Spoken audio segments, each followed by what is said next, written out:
Hello, my name's Hawthorne, and I've been playing PlayStation games and consoles for 30 years.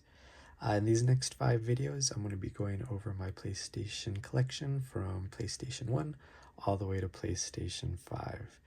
I don't think I'll be adding much commentary to each of the games as I go through them, or these videos could get very long, but if you find that any of these games interest you, then just let me know and I'll be happy to make follow-up videos going over my collection in details. But I just want to use these videos as a way to catalog and to showcase the collection of PlayStation games I have. So I got the first PlayStation way back in 1995 for Christmas. I believe the PlayStation 1 launched on September 9th, 1995. So I got my very first PlayStation for that Christmas.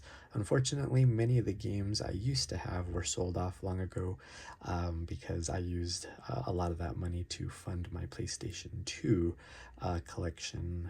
I was just a kid then, so I didn't really have much money. So I don't have a very big PlayStation 1 game collection, but it's all the original games I had back from when I was a kid. So without further ado, here we go. The first game that I have, and every game has a strategy guide if there is one, is Dino Crisis. Fantastic game, really fun. And each of these games I usually bought with a strategy guide, only because I could usually get a good deal on the strategy guide if I bought it with the game. But you know, the strategy guides were just a little extra bonus.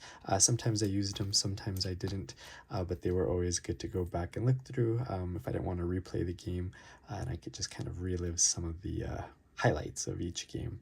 I really enjoyed having these strategy guides, whether I used them or not, to get through the game, whether I was stuck or I just wanted to find all the little hints and secrets. But these games really kept me occupied back when I was a teenager. So here's the first game that I still have in my collection, Dino Crisis 1. The next game is Dino Crisis 2. A lot of these games that I held on to were the ones that I played really the most. Many of the games that I had to sell off were ones I didn't really have much of an attachment to, but a lot of these games were ones that I either continued to played or just wanted to hold on to because they just kind of had some sentimental value. But Dino Crisis 2 is the next game that I held on to. I wasn't really much of a RPG kind of person, but ultimately Legend of Dragoon kept in my collection because I really loved playing this game. Gigantic game, took forever. I used this guide a lot to get through the game, but Legend of Dragoon was a fantastic game to play back in the day, and I wish they'd update the game or remake the game, but ultimately I have very fond memories of playing this game. Another game that meant a lot to me to play was Metal Gear Solid, the first one. Many great memories of playing this game over and over again. I only have the greatest hits version and the guide. I ended up selling the black label one when I originally sold off a bunch of games, but I couldn't leave this out of my collection, so I got it again as this greatest hits combo with the strategy guide. But ultimately, fantastic game that kept me busy for many hours. Resident 2, another game that was very important to me as a kid growing up. Gave me many nightmares, but also gave me many good memories playing this game. And this strategy guide is one of the very unique ones that I have because it's double-sided. If you flip it to the other side, it has an alternate guide for Claire, but really fun game, and again, really great memories with these games. I haven't looked at these games in so long. I just pulled them out for this video. They've been sitting in the closet for decades, it feels like, at this point, but ultimately it looks really good to reminisce about these games. Next is Resident Evil 3, and the strategy guide here is the interesting thing in that Versus was just one of my favorite guidebooks before Brady and Prima came along. But ultimately, Resident Evil 3 was just another great continuation from Resident Evil 2.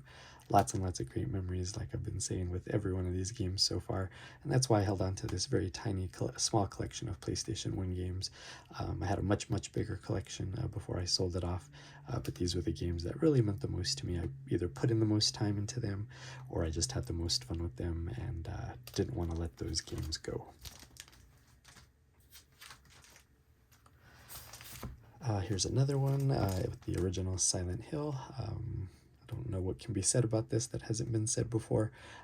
Just a great game, just like all the other ones I've showcased. And again, great memories playing this game over and over and over again. These games are all in really, really great condition, since I've always had a meticulous side to myself, not wanting to abuse my games, but again, really, really great memories playing this game. I don't know if Tekken 2 had any strategy guides with it, but don't have a strategy guide for this one. I wasn't really a fighting game person. This one I'm not sure why I held on to. Don't really have any sentimental attachment to it. Definitely a fun game, but there was also no strategy guide that I have for this one, so just one of the games in my collection. And now we get to two really, really big games that I put tons and tons of time into. The original Tony Hawk's Pro Skater. This guide and this game have been so used. I can't even tell you how many hours I put into this game as a kid. I played this game till I absolutely mastered it. This guide I read over and over and over again. It's still in great shape. But this was probably the most important game from the PlayStation 1 era for me. This one and the next one.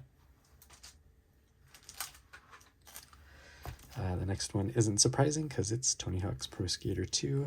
I think I probably put in even more time into this game than the original, since this one came out very, very soon. I think maybe even just a year after the first game.